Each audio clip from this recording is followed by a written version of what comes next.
All right. Good morning, good afternoon. I want to thank you guys so much for making it possible for me to apply for monetization. Okay. Um, when I had started this a ways in, maybe 6, 7 months in, I discovered that 2/3 of the people who start a YouTube channel never become monetized, meaning they never make any kind of money. And it showed that, they made anywhere from one video to 1,000 videos. And they had been posting videos from 1 week to a number of years and never became monetized. But I got to give credit where credit is due. I was motivated by Sunshine Shoulders in the fact that I found in the beginning a lot of his content, a lot of his content related somewhat to my personal endeavors here in the Philippines. And I related to him. And I thought that, yes, this content, this effort is necessary. And if I had this back in 2006, you know, I would have eliminated a lot of my heartaches, a lot of my problems. So I started doing it. And when I found that 2/3 of the people never become monetized, then I began to question whether or not I would continue to do it. But the fact that I felt that the content was warranted, I continued to do it. And as I continued to do it, I met more and more people who gave me encouragement, who inspired me to keep on giving the content, meaning that what I had to say had an impact on some people. Um, and some people appreciated it. And I felt that that in itself was worth it. So if I never became monetized, I would still seek to achieve to be monetized, but I wouldn't stop doing the content. Okay. So once again, I was eligible to be monetized. I filled out the application online, and they say it could take a day or a couple weeks, you know. But I want you guys to understand something. I have I have a subscriber, okay, and this subscriber has a YouTube channel also, and his channel is called Philippines My Paradise, at Philippines My Paradise. It says he joined 12 years ago. He has 2.38K subscribers. Okay. And this person has been leaving comments, watching my videos, gave me some very, very, uh, uh, very, very point blank directions in regards to how to do a vlog that to this day I just discovered that another guy that I watch, but I feel kind of cringy when I watch him because of his content. And this guy now is in trouble. He's in trouble. And this Philippines My Paradise gave me some concrete advice and do's and don'ts.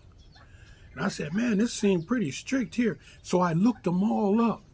And man, the guy was 100% correct.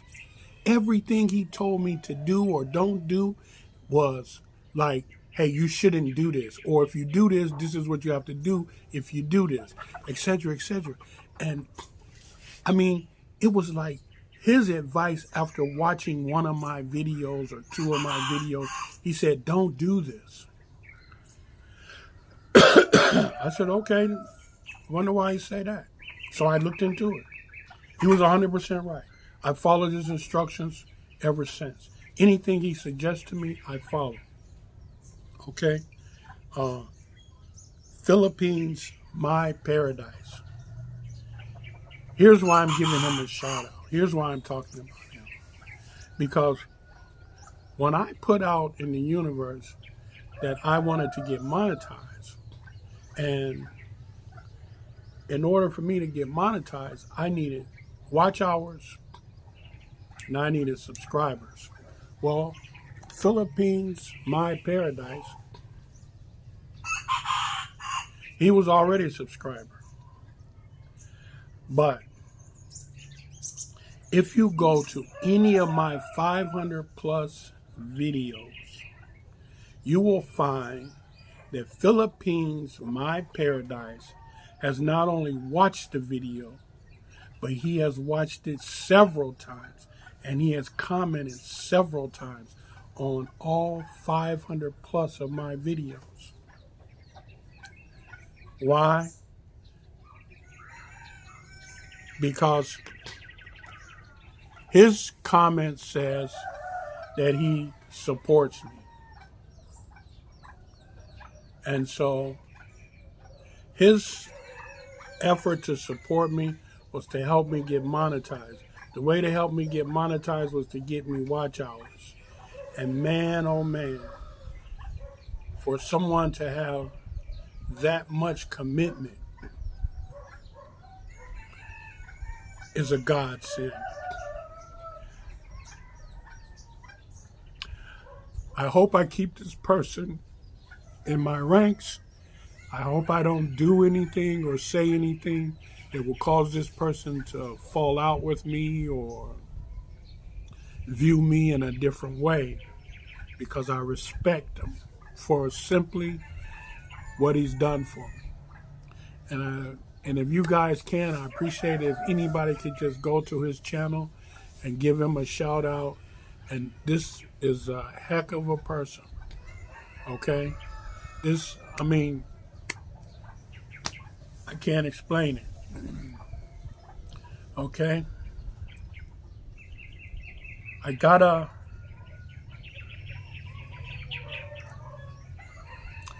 I really try not to be personal.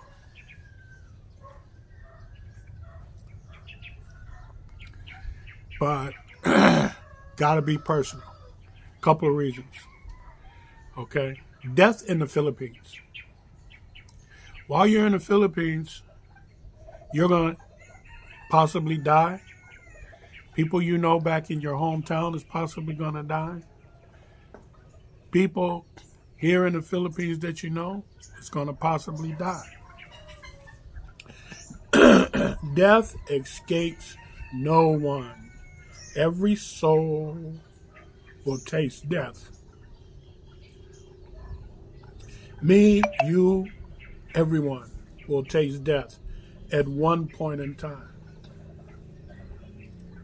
It's what's in between birth and death that matters.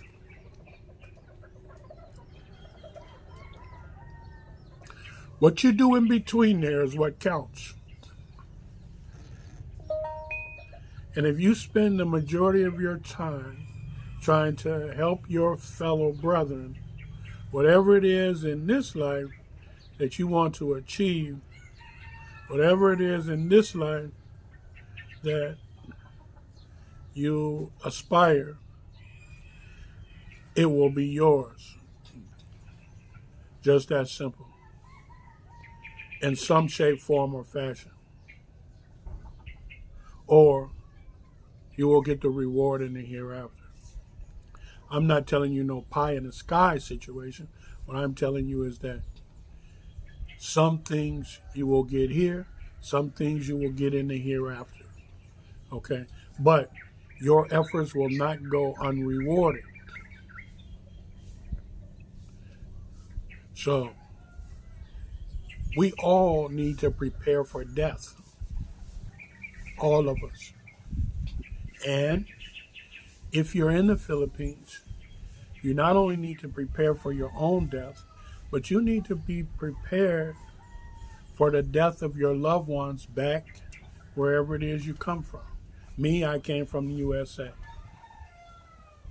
Cleveland, Ohio, 44105.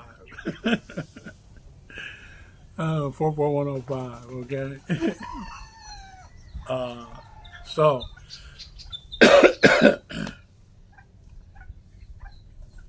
in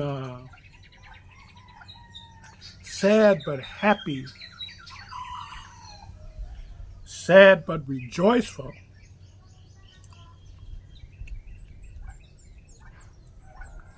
I want to announce that my daughter, Anissa, has transitioned. She's left here. She's gone. She'll be put into her grave on Friday. She left here on Wednesday morning.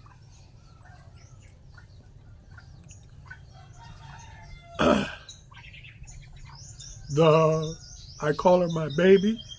The woman, she was 40 plus years old. She has 2 kids. Both are what I call egghead geniuses. Their curriculum in college is something that I would never dare attempt to go close to, because it's such egghead. I think you need 3 brains to understand what they study. And she has 2 girls, and they're both eggheads. Okay? And I'm proud of the fact, okay? I'm not an egghead. I'm far from an egghead. I flunked the 1st grade. Okay? That's another story we can get into. If you ask me about it, I'll tell you. So, anyhow, my baby's gone. She transitioned. Friday will be a complete transition. She'll go to the grave. The angels will question her in the grave. And according to her answers in the grave, she'll be given a rest. She'll be told to take a rest. Okay? Now, how do you, as a person in the Philippines, living in the Philippines, and your loved ones back in the U.S. or UK, Australia, Jamaica, Hong Kong, China, how do you handle, or how do you prepare for the death of some loved one back in your hometown? Well, actually, in my scenario, 3 days. You got 3 days to get the body in the ground. 3 days to get the body in the ground is your obligation to the person who passed away. 3 days. No more than 3 days. The person should be in the ground. Here in the Philippines, if you die at 8 o'clock in the morning, by noon you're in the grave. No later than 2 o'clock. That's including getting you from the hospital back to your hometown and preparing everything and getting you in the grave. Yeah, that's the way they do. That's the way they do. You would think you barely have enough time to call somebody on the phone with tears in your eyes and explain that, hey, so-and-so then passed away. And this what happened. And this where we're going to have a funeral at, etc., etc. By the time you finish that, they in the grave. They in the ground, covered up. Everybody sitting at some place eating. Yeah, it's remarkable. They have people here in the Philippines that their profession is grave digger. And a grave digger here is an artist. Okay? Talk about that too. But my daughter's gone. Her name is Anissa. Passed on. There's no way that I could make it to the Philippines, to the USA in 3 days. My cousin sent me a quote for a ticket, 1,700. Took you 2 days to get there.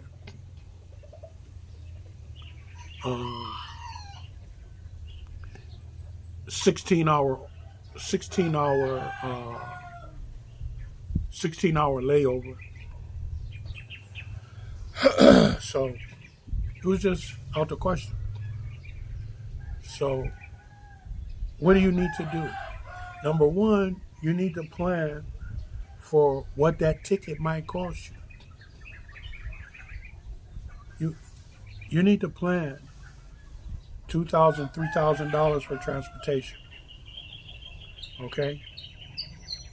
And you need to have such a schedule that here in the Philippines, you can get up and get back to where you're from. And it's just unfortunate that, not unfortunate, but it's just a situation on my part that there's a very strict time limit for the funeral procedure. So,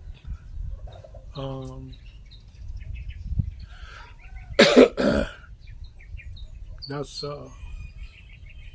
something you may have to deal with, okay? And you should know that. When you come here, you should know that, okay? You should know that you're going to be faced with this type of scenario. And if you're faced with this type of scenario, you should have expectations as to how you're going to deal with it, okay? So there's no need for you to come here and not be prepared, okay? Now, it may take you a while to maybe save up enough money to make that trip back or whatever, but that should be on the top of your to-do list. Preparing, being prepared for the death of a relative back where you're from and how you're going to handle it. It's just like back in the U.S., you have a fire plan. If there's a fire in the house, you have a plan as to how you're going to execute what it is you're going to do in the event of a fire. Okay? So here, you need to have a plan as to how you're going to execute in the event that there's a death in your family back home. Okay? You need a plan for that. Because it's a reality. We're all gonna die. Whether you're in the Philippines or whether you're back in the UK, you're back in the US, you're in France, Germany, Italy, Rome, wherever you are. Okay? And if your plan is such that you're not gonna be able to travel back,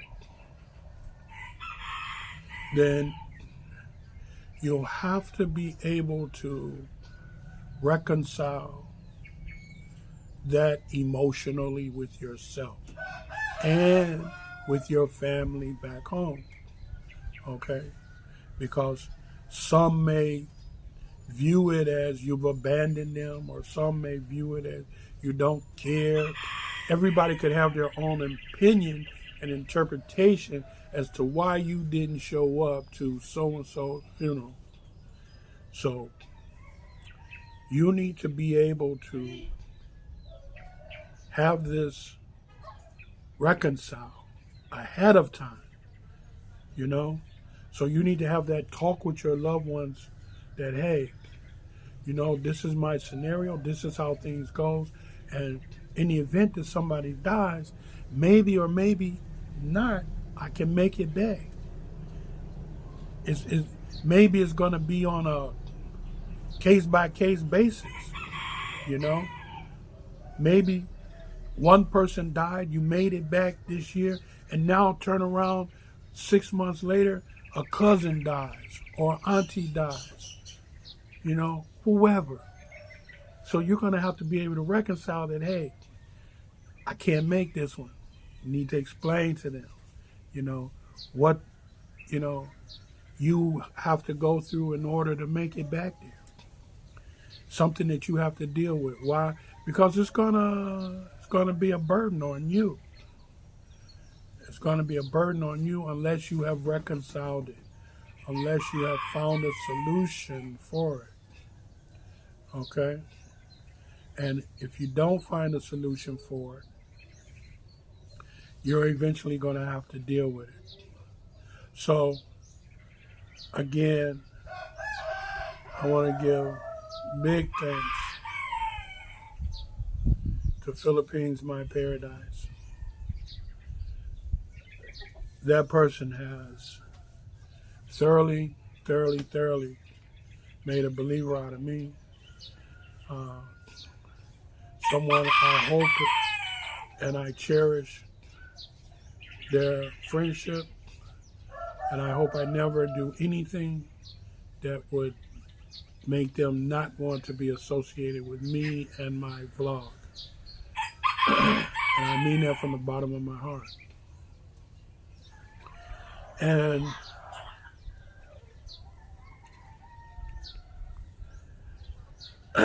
for my sons, my daughters back home,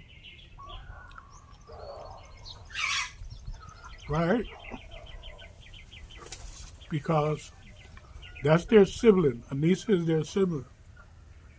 She's their sister.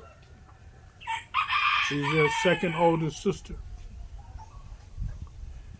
And I would be sitting here talking to you perhaps this time 2 months from now to tell you how wonderful and the character of that girl, Anissa. You just couldn't get into it because she was so amazing. Matter of fact, she was so amazing until there was a saying when I was young, vibrant, could knock a man out with either hand, could rewire a house in almost 24 hours. All the things that I could do as a young man, I always told everyone, it's 3 things in this life I fear. 1 is electricity.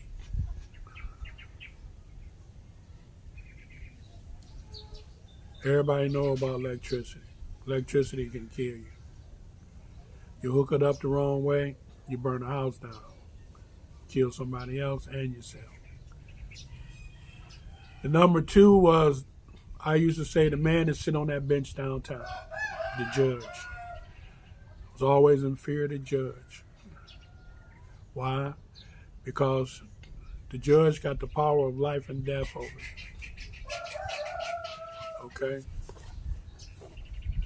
There was a movie with Richard Pryor and the other comedian played. He had a show on TV. He played this character, Shanae. I can't remember his name, but the name of the movie was called Life, and it was a comedy. Everybody was raving about life. It was so funny, so funny. And I was a person who didn't go to movies, but I liked it, that comedian, and I liked it, Eddie Murphy. And I liked it a couple of the comedians that was in there. And so I went to see it. I very seldom went to movies, but I went to the theater to see it. And everybody was laughing, laughing, laughing. Man, I had my hat in my hand on my face. I was crying like a baby. Why? Because I knew that their situation in that movie had played out in real life for somebody. Somebody went to jail for life for some bullshit. And they went through trauma and everything else in jail on some bullshit. Why? Because the judge said life. I cried the whole movie. So I was in fear of the judge on the bench. And the third thing I would tell people I was afraid of was my Nene and her mama. And I was afraid of them because the whole thing about them was so angelic. What they did, how they did it, everything was so angelic. Now, some people say, well, if you're afraid of them, then such and such and such and such, such and such and such and such. Well, if anybody know anything about a little bit about your psychology, the thing that you fear the most is what brings about rage, anger, and fight. Makes sense, don't it? Think about it. You fear it, but you can get rage, you can fight, you can get upset, you can get all of this. Why? Because you fear it. You're afraid of it. You're afraid of it. So the only response you have is fight or flight. You see? So I never fight my wife, I never fight my daughter, but I'm just saying, you know.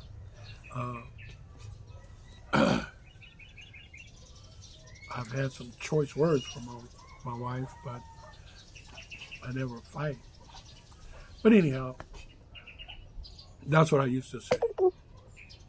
Those were my three fears in my life growing up. The man on the bench, electricity, Nisa and her mama. Those were my fears. Okay?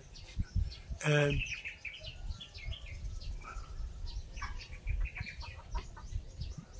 I just wanted to share that with you guys.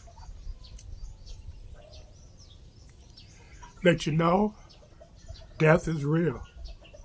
Got to deal with it. Whether you're in the Philippines, UK, France, Italy, United States, wherever you're at, you got to deal with it. If you're in the Philippines, you got to deal with the fact that death is going to come, and it's going to come here, and it's going to come wherever you come from.